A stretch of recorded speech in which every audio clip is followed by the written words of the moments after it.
Bem-vindos ao Observatório da Imprensa, agora em horário nobre. Esqueça as novelas. O que oferecemos a você não está nos telejornais da noite. Veja como a mídia foi destaque nesta semana.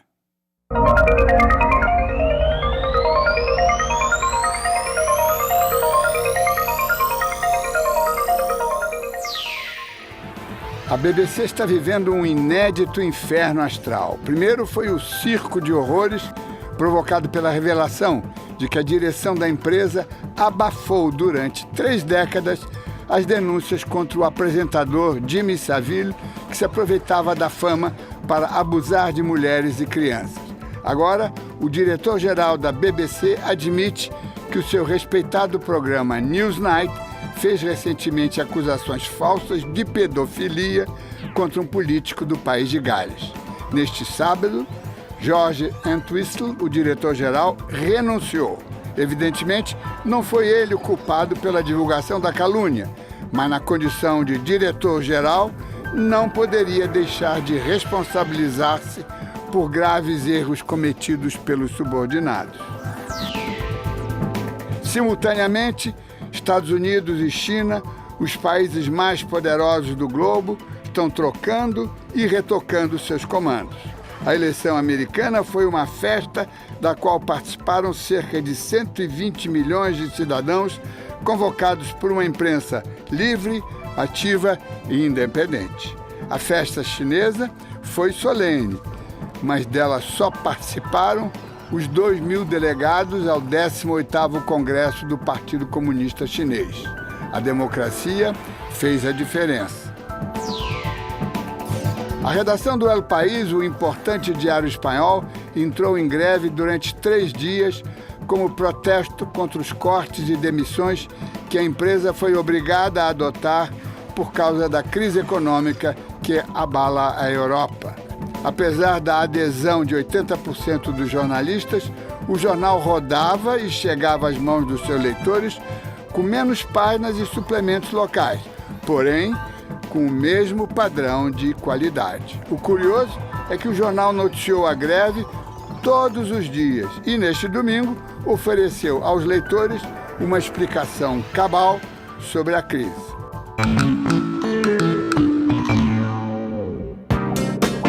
Passado o susto da supertempestade Sandy e do resultado das eleições, Obama foi a inspiração de diversos chargistas. Eles mostraram que, apesar do país bem dividido, o presidente americano parte para o seu 2º mandato. Nas charges, o sentimento de alívio do mundo inteiro pela escolha de um presidente mais inovador do que seu adversário. A edição de hoje examina o papel da mídia nas eleições americanas, lá e, sobretudo, aqui.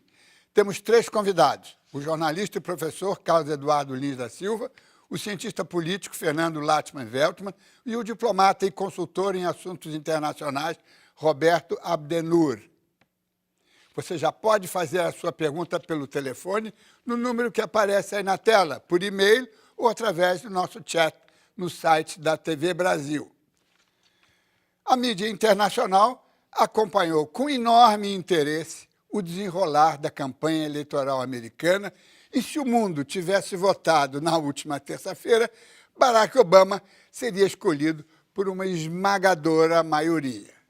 Mas, ao contrário do que se alegou, este interesse pelo pleito americano nada teve a ver com o relacionamento dos Estados Unidos com os diferentes países.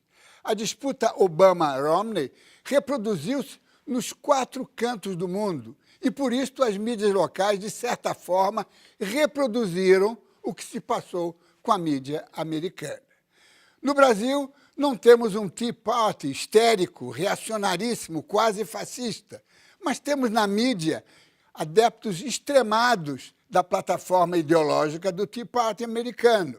Não temos o Murdoch querendo acabar com as conquistas sociais iniciadas pelo presidente Roosevelt há 70 anos, mas temos um maniqueísmo anti-estatal que elimina qualquer possibilidade de regulação nos mercados. Assim como Mitt Romney equivocou-se, esquecendo-se que existe um capitalismo desbravador e irresponsável em oposição ao capitalismo selvagem e brutal. Assim também, grande parte de nossa mídia não percebeu, ou fingiu que não percebeu, que os maiores baluartes da mídia econômica mundial, como o Economist, Financial Times e Bloomberg News, preferiram as inovações propostas por Obama às teses retrógradas e equivocadas do empreendedor Mitt Romney. Não foi a democracia quem deu a vitória a Obama, como nossa mídia tentou explicar. Foram as suas propostas endossadas pelas diferentes minorias. Minorias que, somadas, criaram uma grande maioria, lá e aqui. Após uma campanha acirrada, o presidente Barack Obama foi reeleito com vitória apertada. Na disputa voto a voto, Obama conquistou os eleitores nos estados decisivos. Mulheres, jovens, latinos e negros ajudaram a derrotar o candidato republicano. O democrata também ganhou no voto popular, porém vai governar com o Congresso dividido. E já no primeiro discurso adotou um tom mais conciliatório. Ganhou muito bem no colégio eleitoral, agora teve menos votos populares e menos votos no colégio eleitoral. Isso quer dizer alguma coisa, quer dizer que os eleitores do Obama continuaram sendo maioria, mas muita gente ficou desiludida, não foi votar, muita gente que deu ao Obama em 2008 uma vitória espetacular porque foi votado depois de muitos anos desanimada, dessa vez os jovens, especialmente, não devem ter votado em grande número. A mídia brasileira se esforçou para explicar ao leitor o intrincado sistema eleitoral americano, mas não deu destaque para o apoio da mídia estrangeira ao candidato democrata. O The Economist, o Financial Times e o Bloomberg endossaram a reeleição de Barack Obama. Nós noticiamos assim, o apoio que a imprensa, não só americana, mas também a estrangeira, como no caso britânica, né, fez se posicionando em favor de um ou outro candidato. Isso foi acontecendo mais na reta final das eleições e foi, eu acho que, na verdade, foi bem interessante ver isso. E se você olhar, teve o Economist apoiando o Obama, mas a gente viu também o Washington Post assumindo o lado, não o lado, mas o seu favoritismo pelo Obama. Aí vimos, por outro lado, o Wall Street pelo Mitt Romney.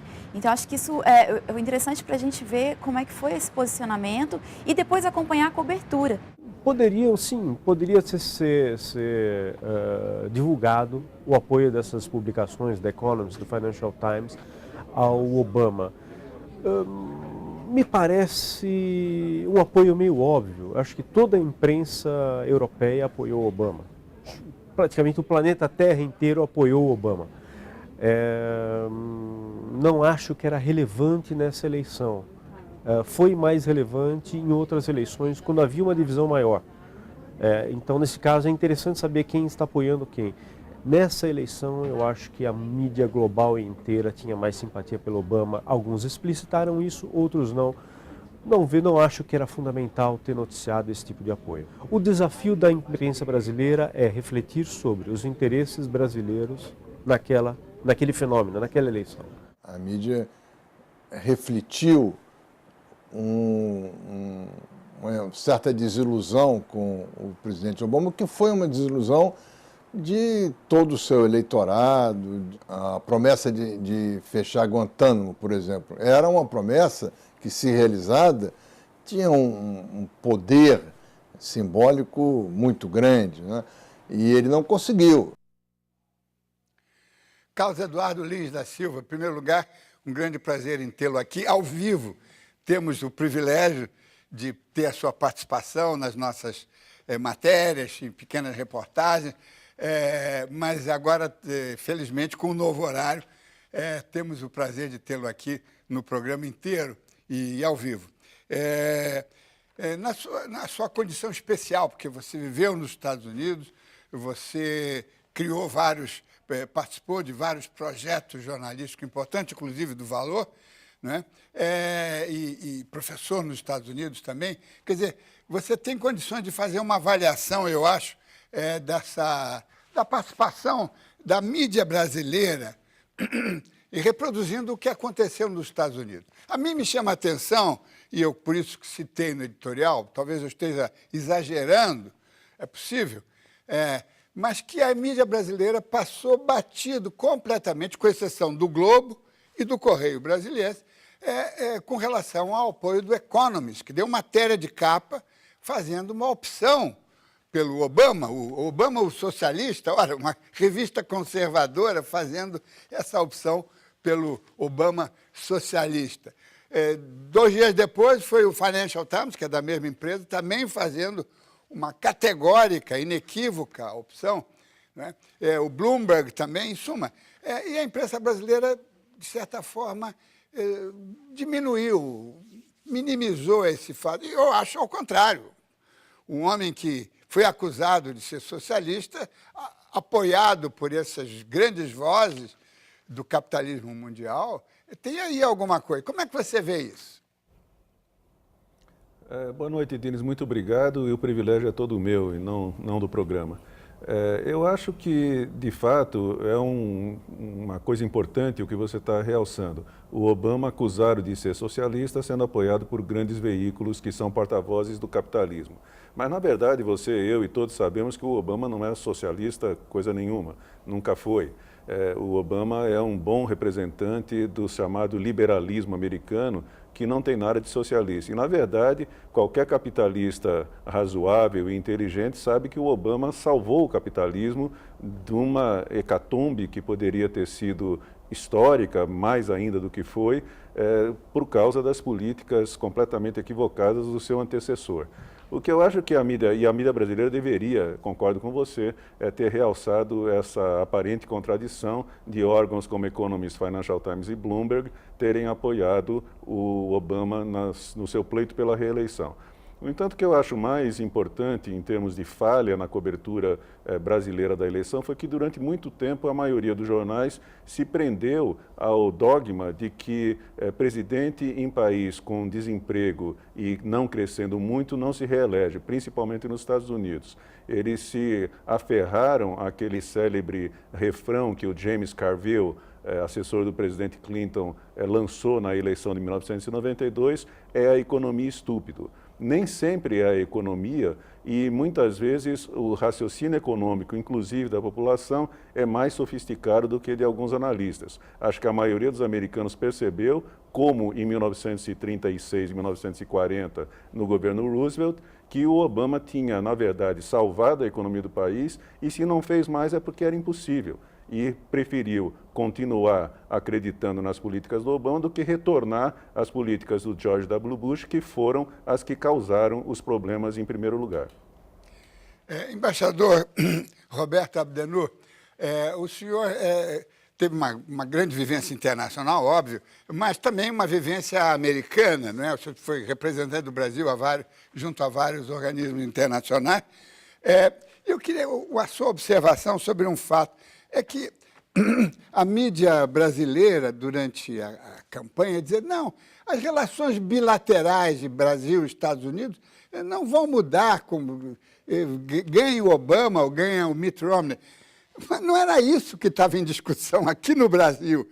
O que estava em discussão no Brasil era o que está em discussão nos Estados Unidos. Quer dizer, o Obama, inovador, tentando não socializar a economia, mas criar inovações que possam atender, digamos, os problemas demográficos que surgiram. Né? Mas isso eu queria ouvir a sua opinião.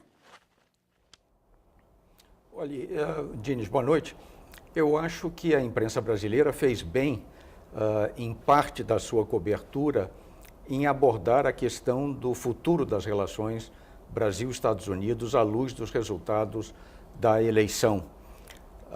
E eu creio que ela refletiu bem um fato que eu confirmo, de que as relações bilaterais têm avançado, já vêm avançando desde algum tempo, e tiveram um avanço substancial justamente com o governo Obama. É preciso lembrar que o Obama fez questão de vir ao Brasil, antecipando-se a uma eventual visita da presidente Dilma aos Estados Unidos. Ele fez questão de vir ao Brasil logo ao início da gestão da presidente Dilma, numa visita que não foi apenas protocolar, foi cheia de resultados concretos. Como eu tenho dito, essa visita resultou num alargamento muito importante do arcabouço da tessitura das relações bilaterais. Eu acho que a imprensa brasileira cobriu bem esse aspecto da eleição, que é muito importante para o Brasil. Eu observo que, curiosamente ou paradoxalmente, o Obama não disse nada sobre o Brasil ou sobre a América Latina, praticamente nada no contexto da campanha e zero no contexto dos debates eleitorais. Quem, sim, suscitou a ideia da importância da América Latina para os interesses dos Estados Unidos, no caso, no plano econômico, foi o Romney, mas fez isso de uma maneira muito superficial, que não era de molde a convencer as pessoas, inclusive no Brasil. De maneira que eu acho que, sim, a imprensa brasileira fez bem em abordar esse assunto, porque o futuro das relações com os Estados Unidos é um componente importante da pauta de política externa do Brasil. Fernando Lachmann-Veltman, você está chegando dos Estados Unidos, foi fazer um pós-doutorado em Nova York, sobre o tema a mídia no regime democrático, o aperfeiçoamento da democracia. Você só não cobriu, não esteve presente ao dia da eleição, mas isso também é irrelevante. Agora, eu queria que você trouxesse com essa vivência sua, desde as convenções, não é? Das primárias, das convenções, o que você percebeu na mídia brasileira com relação aos Estados Unidos? Se era um interesse por causa das relações bilaterais ou se era uma transposição do grande debate ideológico americano para a realidade brasileira? Olha, teve vários aspectos que me chamaram a atenção na medida do que eu pude acompanhar a cobertura brasileira sobre as eleições, né? O que eu acho mais impressionante é que eu não sei se eu não vi muito isso na imprensa brasileira. Havia muita discussão sobre apoio de celebridades, que celebridades apoiavam o Romney, ou que celebridades apoiavam o Obama, etc. Eu vi muito pouca discussão sobre as características bastante complexas e, eu diria, problemáticas do sistema político eleitoral americano, né? Primeiro, eu vi muito pouca cobertura sobre um aspecto muito interessante, que foram as primárias do Partido Republicano, que duraram quase todos os primeiros meses do ano, até a definição da candidatura do Mitt Romney. Eu vi pouco sobre isso, né? E é uma experiência muito interessante. Eu cheguei a publicar um artigo sobre isso na imprensa brasileira, mas eu acho um aspecto muito interessante porque é uma experiência totalmente que nós não conhecemos, nós não temos aqui a tradição de primárias, e elas têm aspectos positivos e outros aspectos que não são tão positivos assim. Acho que seria muito interessante falar um pouco sobre isso. Depois teve a questão das convenções partidárias, que foram eventos muito interessantes, muito importantes. Agora, uma série de aspectos das eleições americanas eu vi pouco tratados, e inclusive eu acho que seria interessante falar sobre isso, porque tem a ver, dá para a gente ter uma perspectiva do que é o nosso sistema. Por exemplo, a questão do sistema eleitoral lá, de como são organizadas as eleições, os problemas, as discussões sobre tentativas de impedir o voto lá, que é uma coisa muito séria, que aconteceram vários movimentos, várias denúncias sobre isso. A questão do poder econômico nas campanhas, os famosos super PACs, né? Quer dizer, é um problema gravíssimo. É um problema gravíssimo. Uma distorção, né? Total. Não quer dizer que nas nossas eleições nós não tenhamos problemas de interferência do poder econômico, evidentemente. Nós sabemos que sim. Mas lá não tem, por exemplo, horário de propaganda eleitoral gratuita. Isso cria uma situação muito complicada em termos do poder econômico na propaganda eleitoral. Enfim, há uma série de dimensões do sistema político americano que seria interessante, eu acho que são muito ricos para fazer uma comparação com nós, para a gente perceber onde é que nós temos problemas e onde é que nós avançamos talvez mais do que eles em vários aspectos. Isso eu achei que foi pouco trabalhado, pouco explorado. Havia sim matérias sobre isso, sobre a questão das tentativas de cerceamento do voto, que foram muito sérias lá e tal, mas eu sinceramente fiquei um pouco decepcionado de ver muito mais matérias sobre apoio de celebridade aos candidatos. É a banalidade, né? Vamos fazer uma breve pausa e voltamos já.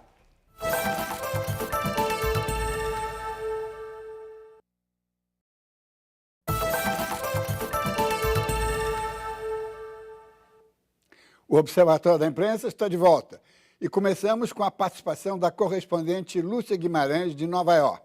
Ela fala sobre o quanto a mídia americana ficou dividida nessas eleições.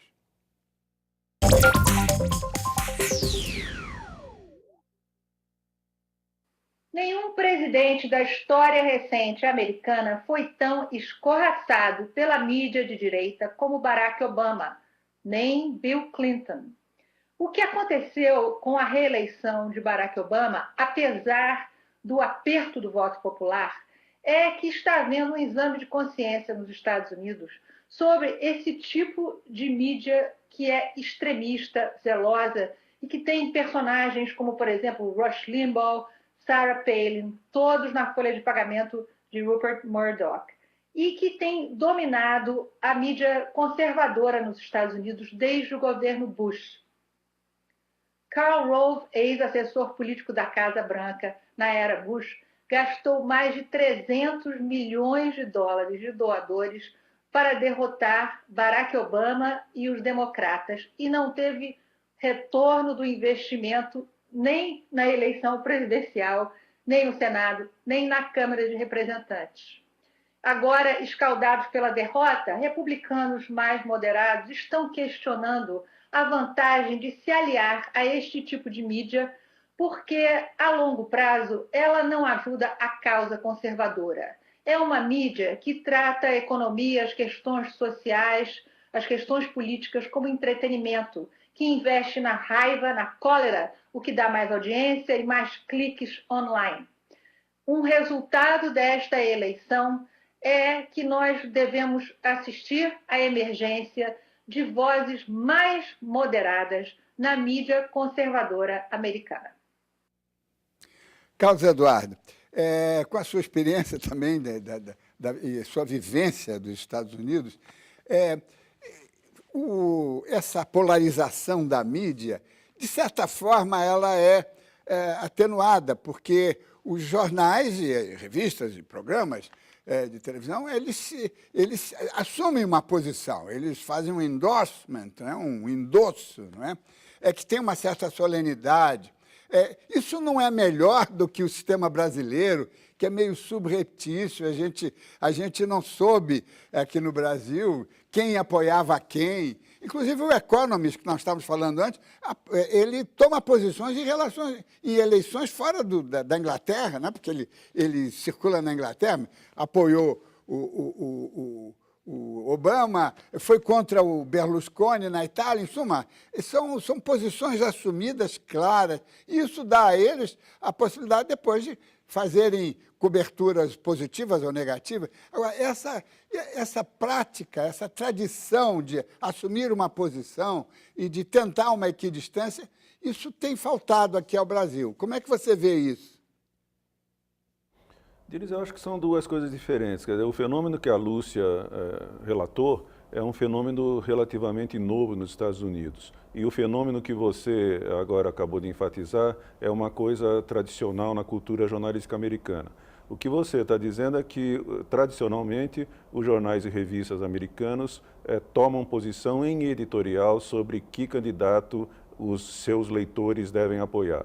O que a Lúcia está dizendo é que desde meados dos anos 2000, da primeira década desse século, algumas emissoras de televisão e alguns jornais, algumas revistas, alguns programas de rádio se tornaram extremamente radicais ou à direita ou à esquerda, ou a favor dos republicanos ou a favor dos democratas.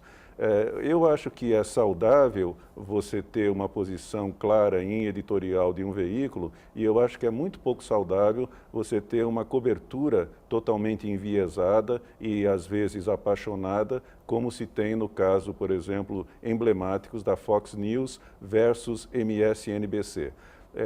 Desse aspecto mais recente, desse fenômeno mais recente, eu acho que as consequências são ruins para a sociedade, inclusive porque as pessoas que já acreditam na posição ideológica, por exemplo, do Romney ou do Obama, elas ficam meio imunes para o argumento que se contrapõe a eles. Então você tem uma divisão na sociedade que é realmente muito radical, como se tem observado nos Estados Unidos atualmente. Não acho que isso seja saudável, principalmente quando vem acompanhada de uma divisão não só ideológica, mas étnica. O fato de o Obama ter tido 1/3 dos votos dos brancos e o Mitt Romney 2/3, o Obama ter tido 90% dos votos dos negros, 80% dos votos dos hispânicos, isso aponta para uma sociedade que já tem um passado de divisão racial muito ruim, muito grave, aponta para um futuro preocupante.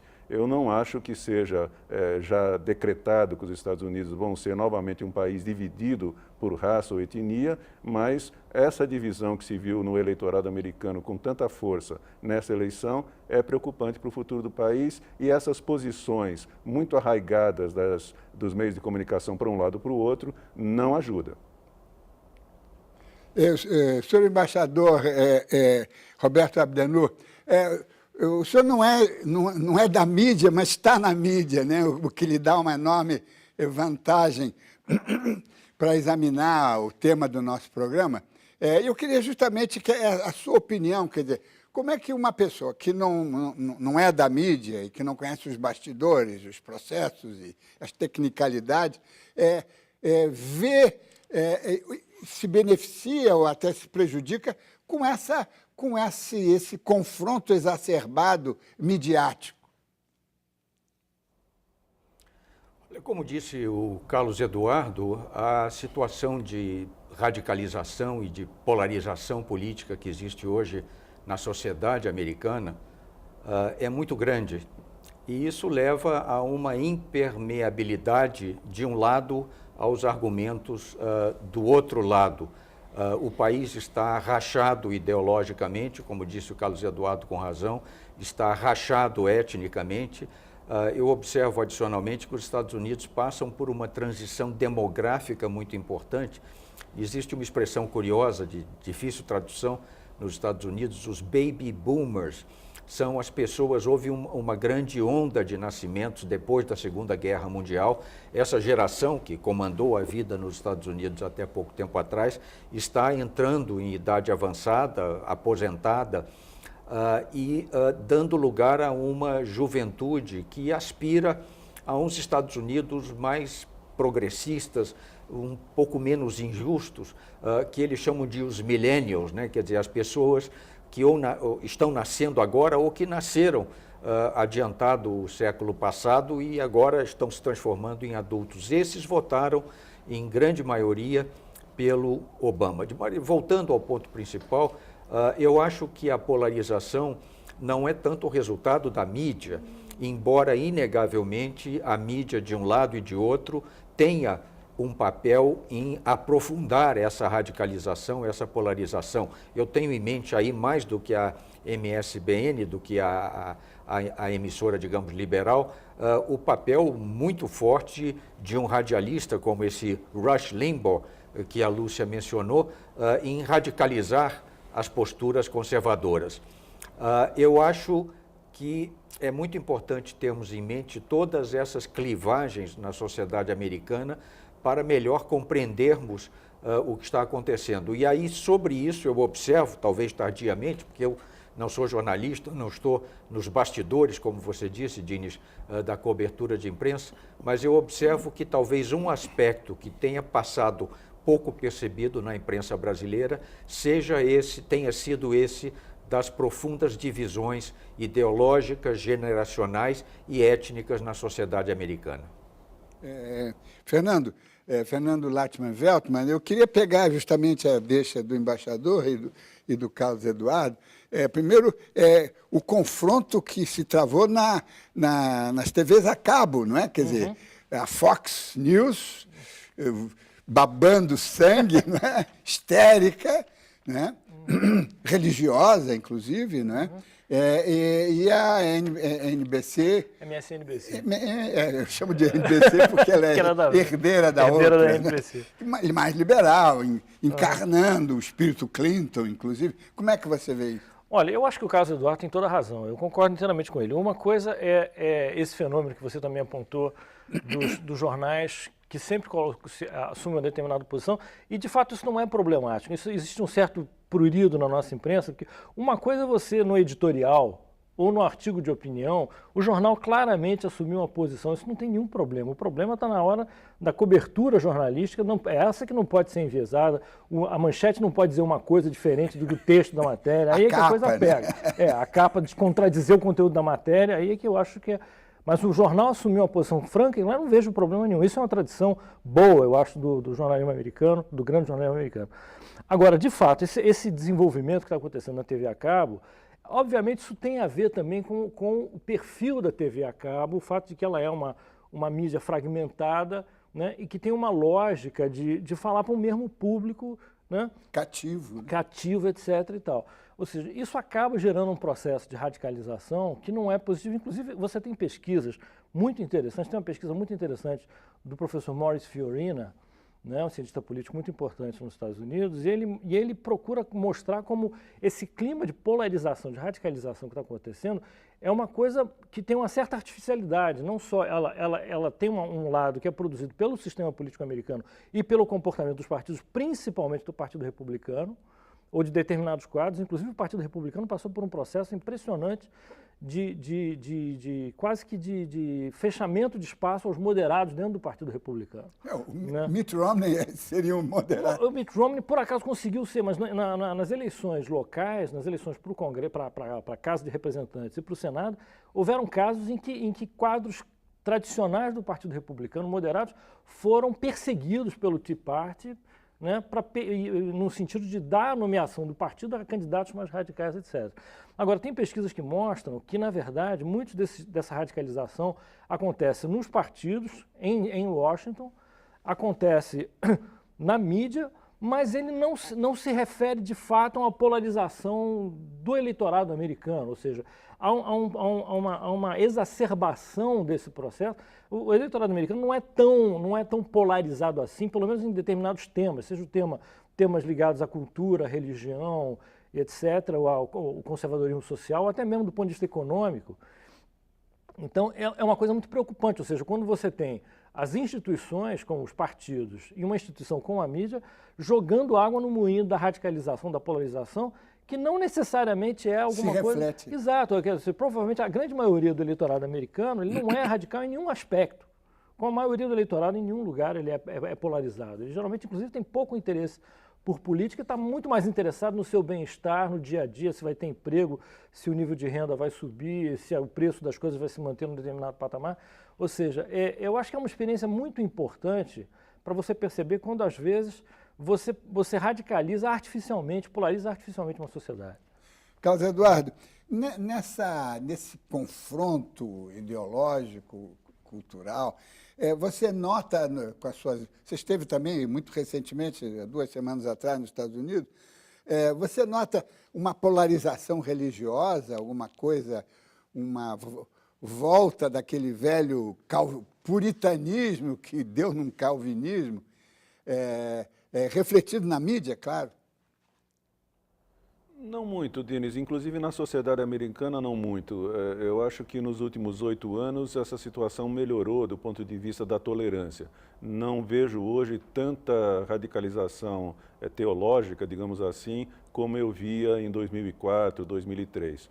Agora, eu queria tocar num aspecto especificamente jornalístico da cobertura brasileira das eleições. Eu queria realçar como os meios de comunicação aqui no Brasil deram um pouco de destaque ao mais interessante fenômeno jornalístico da cobertura, a meu ver, que foi o trabalho desse Nate Silver, do New York Times, que montou um modelo matemático para ponderar as pesquisas de opinião pública realizadas em todos os Estados Unidos. Como nós sabemos, não se trata lá na eleição presidencial de uma eleição nacional, mas de 50 eleições estaduais, mais uma no Distrito de Colômbia.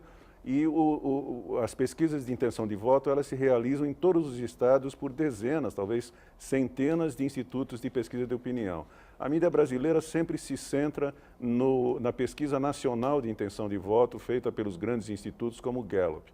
Isso não tem muita importância. Esse Nate Silver fez uma compilação de todas as pesquisas realizadas em todos os estados, montou um modelo matemático ponderando cada uma dessas pesquisas, cada um desses institutos, pelo seu histórico de acerto e de erro no passado, e conseguiu prever com absoluta precisão os 51 resultados das eleições estaduais e do Distrito de Colômbia. E o Nate Silver foi pouquíssimo abordado na imprensa brasileira. Acho que praticamente Nelson de Sá e José Roberto Toledo, Nelson de Sá na Folha de São Paulo e José Roberto Toledo no Estado de São Paulo, que deram um pouquinho de destaque ao trabalho dele. E esse trabalho foi um dos trabalhos, uma das duas razões porque a mídia americana se saiu bem nessa eleição. A outra foi o trabalho de checar os fatos que a propaganda e os candidatos declaravam em suas declarações públicas e que eram falsos. Fazer um breve intervalo e voltamos já já.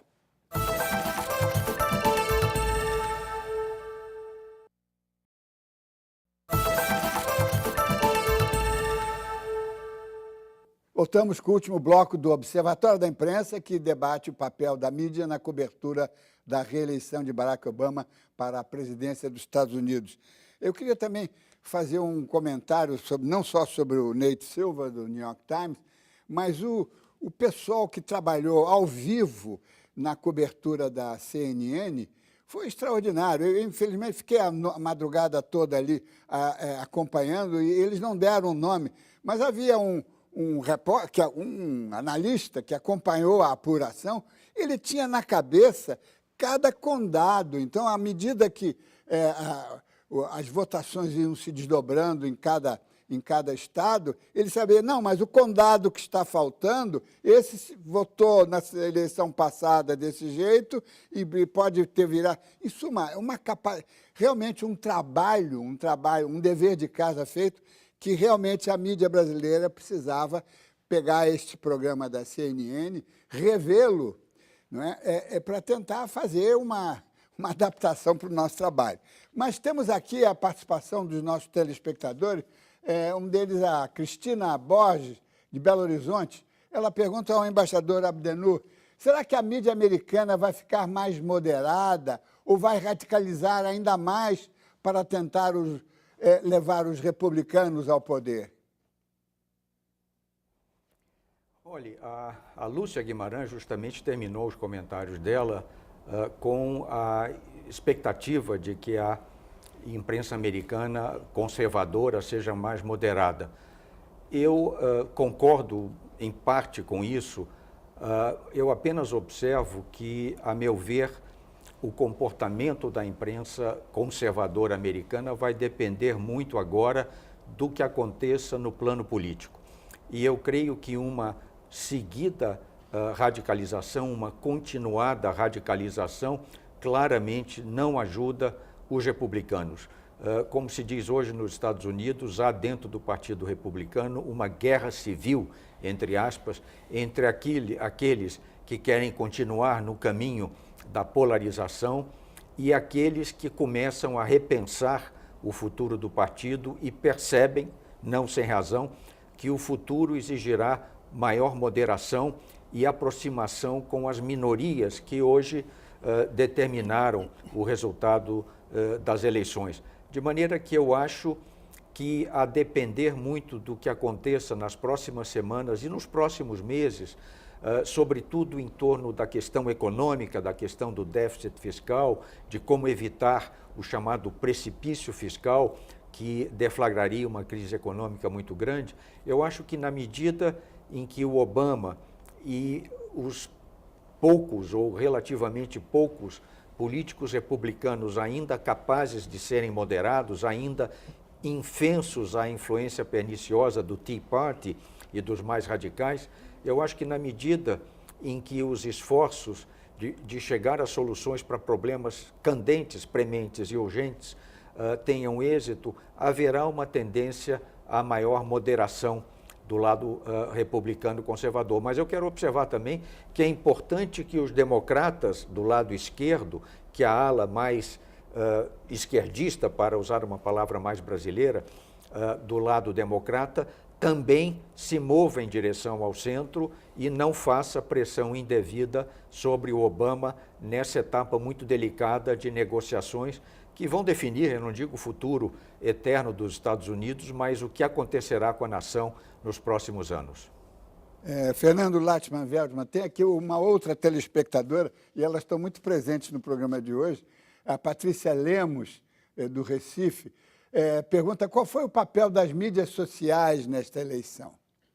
Olha, Patrícia, o papel é muito grande, porque o primeiro aspecto é que as eleições americanas são facultativas, né? Ou seja, o eleitor vota se quiser, então, primeira coisa, ele não é obrigado a votar. Então, havia, portanto, houve um uso muito grande das mídias sociais, primeiro para garantir a presença do eleitor, o voto, o comparecimento à urna.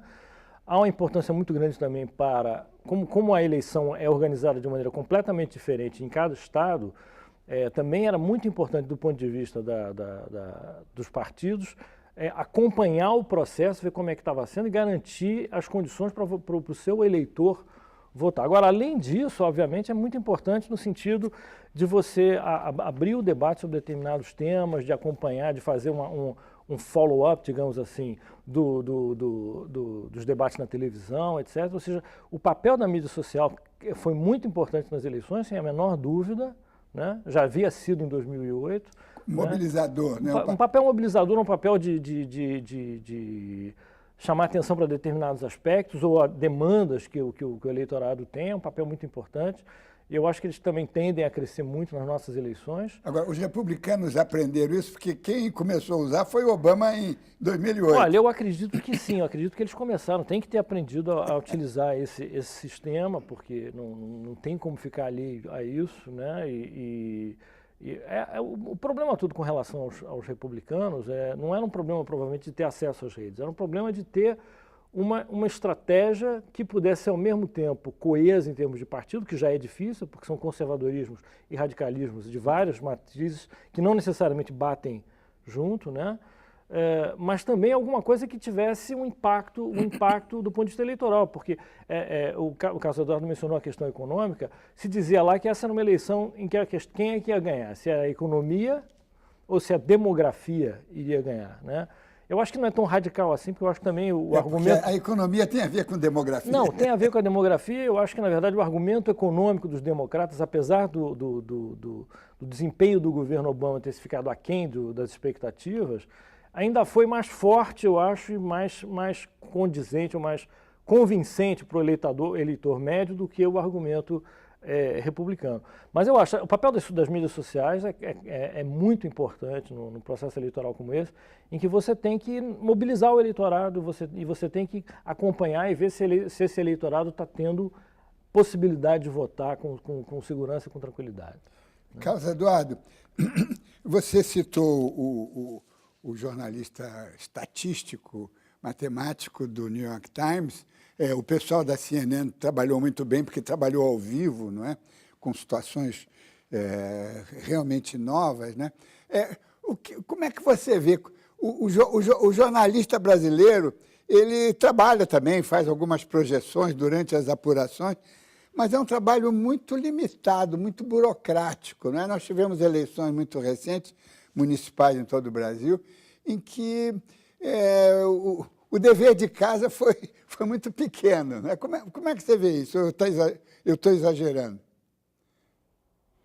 Não, você não está exagerando. Jornalista e número nunca se deram bem, no Brasil principalmente, mas em qualquer lugar do mundo. Por isso que é tão revolucionária essa atuação do Nate Silver. Eu acho que sim, tem que se aplicar mais. É preciso que os jornalistas brasileiros se apliquem mais nessas questões matemáticas. Você fez uma observação muito pertinente em relação ao que o John King fez na CNN, e isso exige investimento em software, isso exige tempo para que os jornalistas possam se aplicar nessas equações, nesses modelos, nesses algoritmos. E eu acho que talento não falta. Eu volto a citar o caso do José Roberto Toledo no estado de São Paulo, que está fazendo alguma coisa parecida. Mas queria também abordar um outro aspecto. Entre as várias positivas contribuições da vitória do Obama, a meu ver, existe uma de que talvez ela comece a terminar com aquele mito de que debate define a eleição. O primeiro debate entre os dois foi um massacre do Romney sobre o Obama. E nos outros debates que se sucederam, os outros dois, houve um empate ou o Romney foi um pouco melhor. E mesmo assim o Obama ganhou. Então talvez, se o Romney tivesse ganhado, seria declarado como dogma que quem ganha o debate ganha a eleição. Isso não é verdade, nunca foi, não foi assim com Kennedy e Nixon, não foi assim com nenhuma outra eleição americana e foi muito positivo para destruir esse mito que o Obama tenha vencido, apesar de ter perdido os debates. Então, se os debates não são, Fernando Latman-Veltman, se os debates não são decisivos, né? O que é decisivo? Ou é o conjunto, quer dizer, a mídia social com o debate, com o jornal, com o rádio. O rádio tem um grande apelo nos Estados Unidos até hoje. Olha, uma eleição desse porte, né, com essa complexidade, que você tem que, como o Carlos falou, é uma eleição que se define nos estados, né, é a soma dos delegados nos estados que vão definir quem vai ser o presidente, é uma eleição indireta. São muitas variáveis, não é apenas uma. Né? São vários aspectos. É claro que a questão econômica tem um peso muito grande, a questão das políticas sociais, das propostas para determinados grupos tem um peso muito grande. O debate ele tem um peso relativo, depende muito frequentemente do número, do percentual de indecisos, né? Que podem aguardar pela última hora pelo debate para formar a sua opinião. Então é importante, não vamos desprezar, eu acho que é uma questão muito importante, mas é um peso ponderado e eu acho que a gente não tem como generalizar isso, seja para o sistema americano ou seja para o sistema brasileiro. Né? Eu acho que o processo é mais complicado do que... Embaixador Abdennour, perdão, o Luiz Quintais de São Luís, Maranhão, ele pergunta, a mídia não ataca muito os candidatos ao invés de criticar as propostas? É uma pergunta que vale para cá e vale para lá, e o nosso interesse, evidentemente, são as eleições americanas. Como é que o senhor daria uma resposta ao Quintais? Eu diria que a coisa não é bem por aí, porque, na realidade, os candidatos foram muito genéricos na apresentação de propostas. No fundo, não havia muitas propostas a criticar. As posturas deles foram genéricas, generalistas. E não há dúvida de que houve ataques pessoais de lado a lado, mas não foi só da mídia. É preciso reconhecer que o Obama conduziu uma campanha bastante agressiva no esforço de desconstruir a imagem do Romney, de mostrá-lo como um capitalista individualista, inclemente, ambicioso, que até exportaria empregos, como se disse, para a China, e houve a recíproca, com ataques muito fortes ao Obama, inclusive por parte dessa imprensa muito vociferadora do lado mais radical do Partido Republicano. De maneira que eu diria isto, não há dúvida de que houve ataques de um lado e de outro, mas talvez mais do que criticar as propostas, teria sido necessário cobrar propostas dos candidatos. Fernando Latman-Veltman, você é da FGV, não é? Voltou, inclusive, agora para continuar o seu trabalho. Você não acha que talvez esteja faltando à imprensa brasileira, digamos, um trabalho justamente de se aproximar da academia, não a academia convencional, não é? Mas é uma academia viva como é a FGV, não é? Para desenvolver técnicas novas e se adaptar a essa velocidade extraordinária que as coisas estão tomando? Olha, eu acho que está havendo um movimento nesse sentido, sim. Às vezes ele é um pouco tímido, talvez, mas eu acho que tem avançado, tem esforços pontuais nesse sentido. Eu acho que a tendência é a gente ter mais esse tipo de interlocução, ter mais esse tipo de parceria, né? Inclusive porque o grau de exigir, com a revolução tecnológica que está em curso, com a mudança de uma série de mecanismos de produção, eu acho que há uma demanda maior, uma competição maior, uma demanda maior por qualidade. Isso pode, às vezes, gerar, como gerou no caso da TV a cabo americana, determinados nichos que não se falam, mas, por outro lado, abre também espaço para a produção de informação com mais conteúdo, com mais profundidade e públicos, ou pelo menos nichos de públicos que vão demandar uma informação mais qualificada E aí, nesse sentido, acho que tem todo um campo de interlocução e de cooperação que pode ser explorado. Eu acho que já está sendo, digamos, timidamente, né? Porque esses processos, às vezes, também a gente se dá conta deles, demora mais do que a própria demanda do público. Mas eu vejo com otimismo, eu acho que isso vai crescer daqui para frente. Carlos Eduardo, pergunta final, 1 minuto. Você acha que a nossa imprensa está se democratizando? Quer dizer, porque a liberdade existe, a democracia funciona, mas ela consegue ter essa flexibilidade, essa percepção de que ela tem que ser mais aberta, mais flexível, mais universal? 1 minuto. Bom, eu espero que sim, Diniz, mas é difícil prever. Quer dizer, nós vivemos hoje, o ambiente jornalístico vive no mundo inteiro hoje um momento de profunda mudança, como talvez nunca tenha havido. E nesses momentos de grandes mudanças, em que revoluções realmente definitivas ocorrem, é muito difícil você ter clareza, mesmo do que está acontecendo, que dirá do que virá a acontecer. Então, a esperança é essa, mas eu não sei se as pessoas terão o juízo, a sabedoria, a prudência, a calma para poder caminhar de fato nessa direção, principalmente se elas só pensarem no curto prazo. Mas eu espero, como você, que isso ocorra. Chegamos ao final do programa. Quero agradecer a presença do jornalista e professor Carlos Eduardo Lins da Silva, do cientista político Fernando Latman-Veltman e do embaixador e consultor em assuntos internacionais Roberto Abdenur. Na próxima terça-feira, uma entrevista especial com o jornalista Geneton Moraes Neto, que está completando 40 anos de carreira. E lembre-se, assistindo ao Observatório da Imprensa, pela TV, pelo rádio, pela internet, você nunca mais vai ler jornal do mesmo jeito. Boa noite.